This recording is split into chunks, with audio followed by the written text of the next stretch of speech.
Hi everyone, स्वागत है आप सभी का एजुकेशन की 98 यूट्यूब चैनल में। फ्रेंड्स, आज हम कवर करने वाले हैं भारतीय राज्य व्यवस्था का 19वां अध्याय प्रधानमंत्री के 25 इंपॉर्टेंट प्रश्न है और ये भाग 1 है। जी गाइस, भाग 1 है क्योंकि मोस्ट इंपॉर्टेंट प्रश्न अधिक होने के कारण मैं इसको 2 भागों में विभाजित किया है। तो पहला पार्ट आपके सामने लेकर आ चुका हूँ आज की इस क्लास में। तो चलिए आज की क्लास हम शुरू करते हैं और कवर करते हैं मोस्ट इंपॉर्टेंट 25 इंपॉर्टेंट प्रश्न। सो फ्रेंड्स, ये रहा पहला प्रश्न आपके सामने कि लगातार दूसरी बार प्रधानमंत्री पद पर आसीन होने वाली व्यक्ति हैं। तो कौन है लगातार दूसरी बार प्रधानमंत्री पद पर आसीन होने वाले व्यक्ति? तो ये कौन है? तो ये है इनमें से सभी।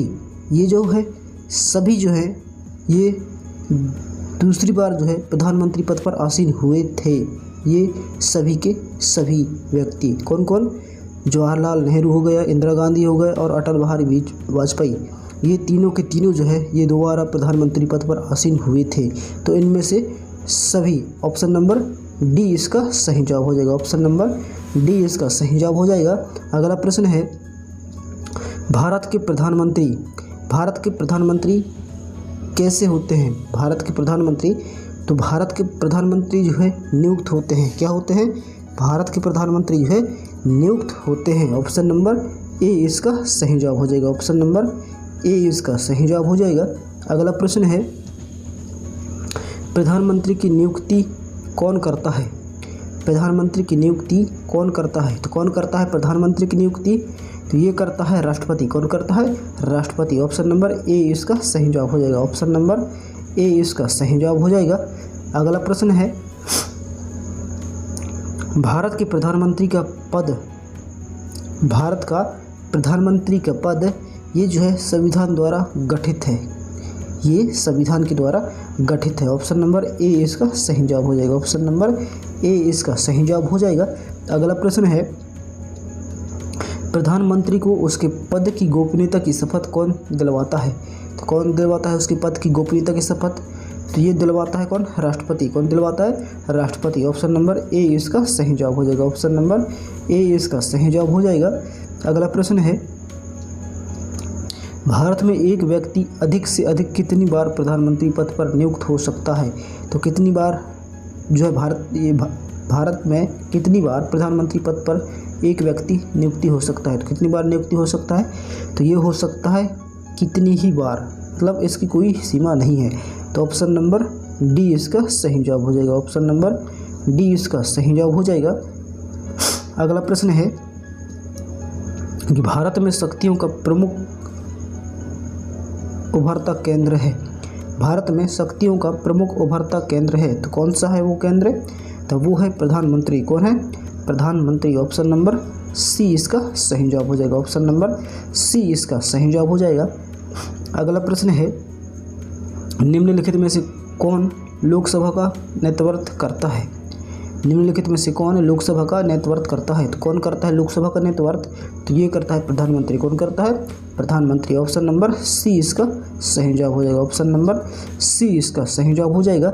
अगला प्रश्न है संघीय मंत्री परिषद का अध्यक्ष कौन होता है? संघीय मंत्री परिषद का अध्यक्ष कौन होता है? तो कौन होता है संघीय मंत्री परिषद का अध्यक्ष? तो ये होता है कौन? प्रधानमंत्री। कौन होता है? प्रधानमंत्री। ऑप्शन नंबर बी इसका सही जवाब हो जाएगा। ऑप्शन नंबर बी इसका सही जवाब हो जाएगा। अगला प्रश्न है नीति आयोग का अध्यक्ष कौन होता है? नीति आयोग का अध्यक्ष कौन होता है? तो कौन होता है नीति अध्यक्ष का आयोग? तो ये होता है प्रधानमंत्री। कौन होता है? प्रधानमंत्री। ऑप्शन नंबर सी इसका सही जवाब हो जाएगा। ऑप्शन नंबर सी इसका सही जवाब हो जाएगा। अगला प्रश्न है आमतौर पर भारत के प्रधानमंत्री होते हैं। आमतौर पर भारत के प्रधानमंत्री होते हैं तो कैसे होते हैं? तो ये लोकसभा का सदस्य होते हैं। ऑप्शन नंबर बी इसका सही जवाब हो जाएगा। ऑप्शन नंबर बी इसका सही जवाब हो जाएगा। अगला प्रश्न है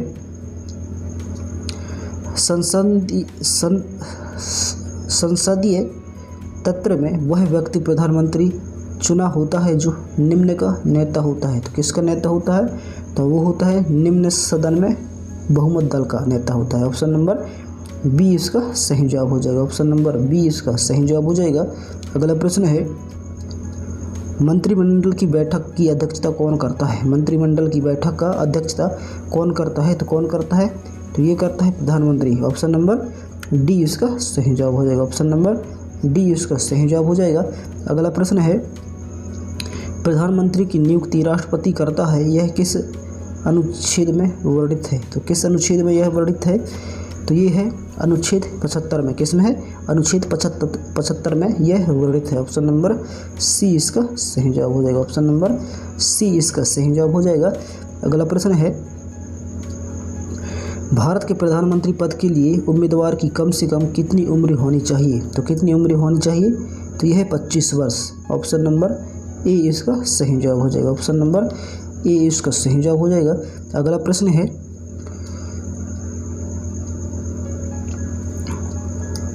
कि किस प्रधानमंत्री ने एक बार पद से हटने के पश्चात दोबारा पद संभाला? किस प्रधानमंत्री ने एक बार पद से हटने के पश्चात दोबारा पद संभाला? तो किस प्रधानमंत्री ने संभाला? तो ये संभाला था इंदिरा गांधी ने। किसने? इंदिरा गांधी ने। ऑप्शन नंबर सी इसका सही जवाब हो जाएगा। ऑप्शन नंबर सी इसका सही जवाब हो जाएगा। अगला प्रश्न है, नियुक्ति के समय निम्न में से कौन प्रधानमंत्री संसद के किसी भी सदन का सदस्य नहीं था? तो कौन था ये प्रधानमंत्री?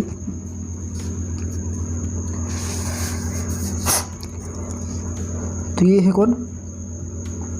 PV Narasimha Rao. Option number D इसका सही जवाब हो जाएगा। ऑप्शन नंबर डी इसका सही जवाब हो जाएगा। अगला प्रश्न है, प्रधानमंत्री का शपथ ग्रहण करने के समय राज्यसभा का सदस्य था? तो कौन था उस समय राज्यसभा का सदस्य? तो वो था कौन? Shrimati Indira Gandhi. Option number B इसका सही जवाब हो जाएगा। ऑप्शन नंबर बी इसका सही जवाब हो जाएगा। अगला प्रश्न है, प्रधानमंत्री का पद ग्रहण करने के समय विधानसभा का सदस्य कौन था? तो कौन था विधानसभा का सदस्य? तो वो था कौन? HD. Deve Gowda. Option number D इसका सही जवाब हो जाएगा। ऑप्शन नंबर डी इसका सही जवाब हो जाएगा। अगला प्रश्न है, लोकसभा का विश्वास मत प्राप्त किए बिना ही मंत्री पद पर कार्य करने वाला व्यक्ति है। तो कौन है वह व्यक्ति? तो वह है कौन? चौधरी चरण सिंह। ऑप्शन नंबर ए इसका सही जवाब हो जाएगा। ऑप्शन नंबर ए इसका सही जवाब हो जाएगा। अगला प्रश्न है, किस कांग्रेस द्वारा समर्थन वापस लिए जाने के कारण ही त्यागपत्र देना पड़ा? तो किसको देना पड़ा? तो ये देना पड़ा किसको? उपरोक्त में से सभी को देना पड़ा। ऑप्शन नंबर डी इसका सही जवाब हो जाएगा। तो उपरोक्त सभी कौन कौन से हैं? वो है, पहला है चौधरी चरण सिंह, दूसरा है चंद्रशेखर को और तीसरा है एच.डी. देवगौड़ा को। तो इन तीनों को जो है कांग्रेस द्वारा समर्थन वापस लेने के कारण ही त्यागपत्र देना पड़ा था। तो ऑप्शन नंबर डी इसका सही जवाब हो जाएगा। ऑप्शन नंबर डी इसका सही जवाब हो जाएगा। अगला प्रश्न है, इंदिरा गांधी दूसरी अवधि के लिए प्रधानमंत्री बनी। इंदिरा गांधी दूसरी अवधि के लिए प्रधानमंत्री बनी तो किस सन से किस सन के लिए बनी थी? तो ये बनी थी 1980 से 1984 तक। ऑप्शन नंबर ए इसका सही जवाब हो जाएगा। ऑप्शन नंबर ए इसका सही जवाब हो जाएगा। अगला प्रश्न है, जवाहरलाल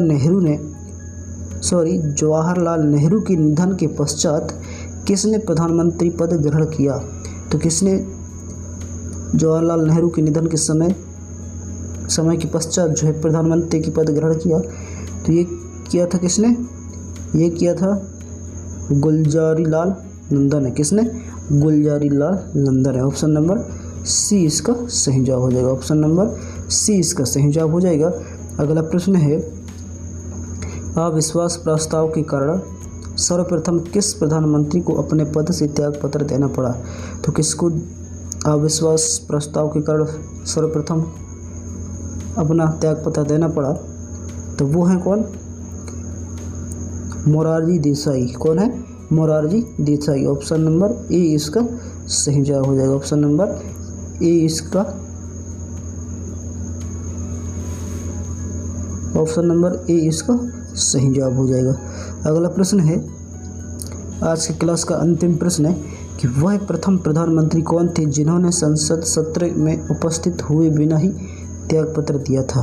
तो किसने संसद में उपस्थित नियुक्त हुए बिना ही त्यागपत्र दिया था, तो वो दिया था कौन? चौधरी चरण सिंह ने। किसने? चौधरी चरण सिंह ने। ऑप्शन नंबर सी इसका सही जवाब हो जाएगा। ऑप्शन नंबर सी इसका सही जवाब हो जाएगा। सो फ्रेंड्स, आज का क्लास इस तरह रहा। कैसा रहा क्लास नीचे कमेंट कर जरूर बताएं, और पहली बार अगर विजिट किए हमारे इस यूट्यूब चैनल में तो प्लीज़ चैनल को सब्सक्राइब कर बेल आइकन को प्रेस जरूर करें, ताकि आने वाले हर एजुकेशन वीडियो आप तक सबसे जल्द पहुंचे। सो फ्रेंड्स, मिलते हैं नेक्स्ट क्लास में। तब तक के लिए जय हिंद, वंदे मातरम।